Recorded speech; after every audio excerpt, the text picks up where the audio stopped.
안녕하세요. 애아빠의 이중생활입니다. 아침에 일어나 달리기, 하루 1시간 영어 공부하기, 습관 만들기를 시작한 지 3주차가 되었습니다. 이번 주는 솔직히 쉽지 않았습니다. 결론부터 얘기하자면 뛴 날이 하루, 뛰지 않은 날이 6일이네요. 스스로와의 약속을 지키지 못한 것에 화가 났고 갑자기 이렇게 되니 그냥 다 포기해버리고 싶다가도 이거 영상 계속 올리고 있었는데 여기서 영상 안 올리고 끝내면 그게 너무 창피할 것 같아서 다시 한번 힘을 내고자 고기를 구웠습니다. 제 열정을 고기 연기로 표현해봅니다.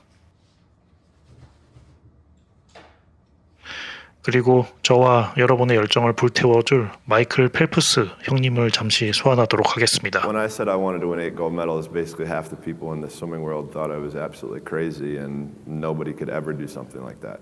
But for me, I was somebody who believed in it and somebody who believed in the process of getting there. I knew it wasn't going to happen overnight, like I said before. But every little small thing that we did was a small stepping stone in order to even be able to have that chance and that opportunity to do what I did in 2008. So, when I say from 2002 to 2008 was basically trial and error. So for me, in 2002, that's really when I started amping up my event schedule where I was swimming 4 to 5 individual events and having a couple relays at Pan Pacs, World Championships, major international competitions throughout that time frame. Because at that time, at the Olympic Games, that's where I think the real truth comes out, because I think there are a lot of people who are very talented who can make it there. But there are very few people who can deal with the pressure and the stress that happens when we're there. So that's why I say we had to make sure that we were physically, emotionally, and mentally ready, because I had to be ready to be able to kind of manage my emotions through that week. Yeah, winning a gold medal is absolutely incredible. There's nothing better than standing on the podium listening to your national anthem play after you had just won a gold medal. But for me, I'm somebody who I knew that I had 7 other events after the first day. So I have to throw that in the back of my head. I got to throw that race out. Even though even like in 08, I broke a world record, won my first gold medal. Like, I was like, cool, like things are starting really well. So I have to put that behind me to then get ready for the next race.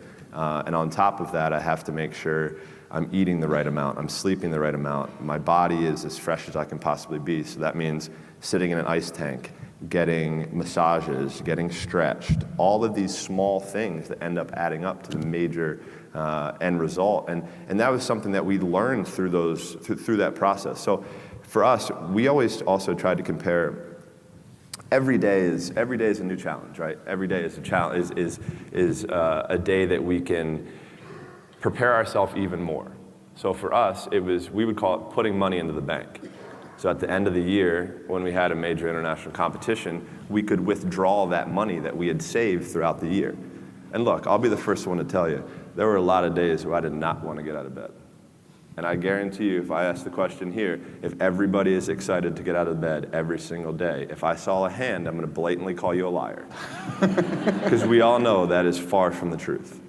But if you have those little small goals, those little small things that get you excited when you don't want to, it's going to make it even better and even easier at the end when you're getting ready for a presentation or the end of the year or this or that, whatever event you're leading up to. It's going to make it so much easier. And I think if you look at the greats in anything in any walk of life, the greats do things when they don't always want to. And that's the separation. For me, that's what I've found. Because I can sure as hell tell you that there were days where I hated my coach. There were days where we got in fights, we got in arguments, we couldn't stand what we were doing. I would do things purposely to piss him off, but that's a different story. But, I think that was just really how we worked. Like, he was somebody who was so perfect for me that if I ever would have swam for anybody else, I never would have had the chance to do what I did, because he challenged me in ways and forced my mind to think differently. For me as a kid growing up, I'm huge into music, and music is a big part of my life. And I'm a huge Biggie Smalls fan, and he wrote a song called "The Sky Is the Limit." And as a kid growing up, I believed that.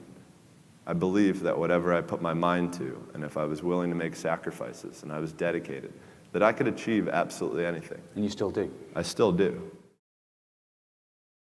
이건 펠프스 얘기고라고 말하고 싶지만 그래봤자 내 손해니까 다시 또 열심히 하도록 하겠습니다. 또 한 주 힘내시고 모두 이루고자 하시는 것들 다 이루시길 바라봅니다. 고맙습니다. 안녕히 계세요. 구독해주시고 좋아요 눌러주시고 격려해주시고 보태주시고 밀어주시고 근심해주시고 염려해주시고 성원해주시고 후원해주시고 걱정해주시고 사랑해주시고 은혜를 내려주시고 신경 써주시고 배려해주시고 웃어주시고 여기 추천 영상까지 봐주시면 감사합니다. 안녕히 계세요.